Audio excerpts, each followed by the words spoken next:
एक गरीब परिवार की कहानी जिसमें 4 सदस्य थे। उनकी संघर्षों, उम्मीदों और परिश्रम की कहानी है। यह परिवार गांव के एक छोटे से घर में रहता था, जहां सुविधाओं की कमी थी, लेकिन दिलों में प्यार और साथ रहने की शक्ति प्रचुर मात्रा में थी। इस परिवार के मुखिया रामलाल एक मेहनती मजदूर थे।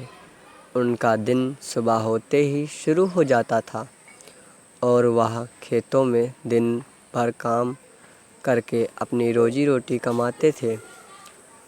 उनकी पत्नी सावित्री एक गृहिणी थी, जो घर संभालने के साथ साथ बच्चों की देखभाल करती थी।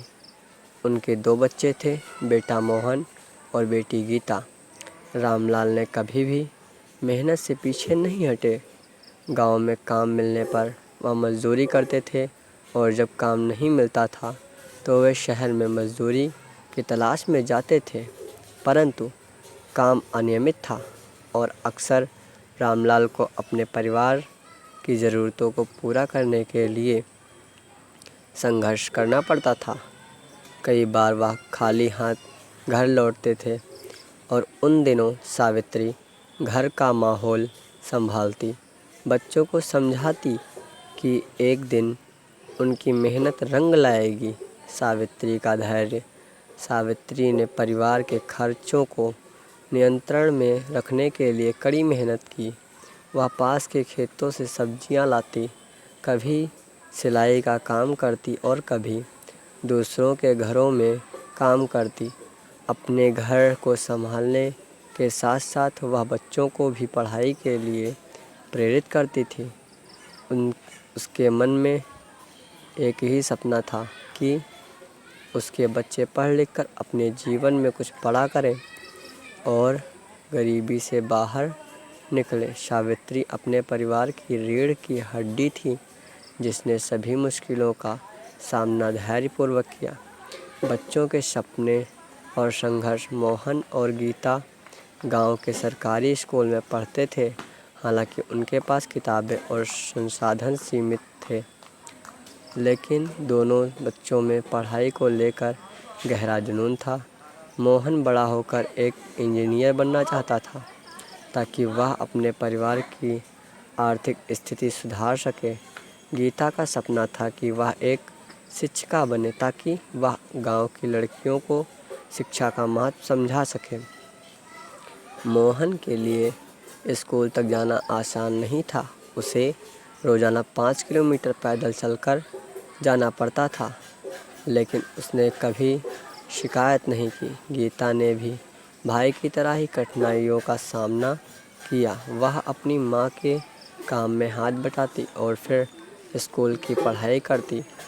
उनके पास बिजली नहीं थी, इसलिए रात में लालटेन की रोशनी में पढ़ाई करते थे। लेकिन इन सब मुश्किलों के बावजूद दोनों बच्चों के अंदर आशा और मेहनत का दीपक हमेशा जलता रहा। परिवार का एकजुट प्रयास। यह परिवार अपनी गरीबी के बावजूद एकजुट था। जब भी कोई समस्या आती तो चारों मिलकर उसका हल निकालने का प्रयास करते। रामलाल और सावित्री ने अपने बच्चों को सपने को भी कमज़ोर नहीं होने दिया। उन्होंने हमेशा उन्हें प्रेरित किया कि वे अपनी पढ़ाई पूरी करें और अपने जीवन में कुछ बड़ा हासिल करें। मोहन ने धीरे धीरे पढ़ाई में अच्छा प्रदर्शन करना शुरू किया और गीता भी स्कूल में अव्वल आती। उनकी मेहनत और माता पिता का समर्पण आखिरकार रंग लाया। मोहन को आगे की पढ़ाई के लिए स्कॉलरशिप मिली और गीता भी कॉलेज में दाखिला लेने में सफल रही। यह उन सभी के लिए एक बड़ा कदम था, क्योंकि यह उनकी गरीबी से निकलने की दिशा में पहला ठोस कदम था। कहानी की सीख। इस कहानी से हमें यह सीखने को मिलता है कि गरीबी चाहे कितनी भी कठिन क्यों ना हो, यदि परिवार एकजुट हो, मेहनत करे और सपने को जिंदा रखे तो जीवन में आगे बढ़ा जा सकता है। रामलाल का परिवार अपने संघर्षों के बावजूद हार नहीं मानता, बल्कि एक दूसरे को हिम्मत और सहारा देता रहा। उनके बच्चों ने यह साबित किया कि शिक्षा और मेहनत के जरिए गरीबी की बेड़ियों को तोड़ा जा सकता है। गरीब होने का मतलब यह नहीं कि सपने भी छोटे हों। रामलाल, सावित्री मोहन और गीता ने यह साबित कर दिया कि मेहनत और एकता से किसी भी परिस्थिति को बदला जा सकता है, और यही इस परिवार की सबसे बड़ी ताकत थी।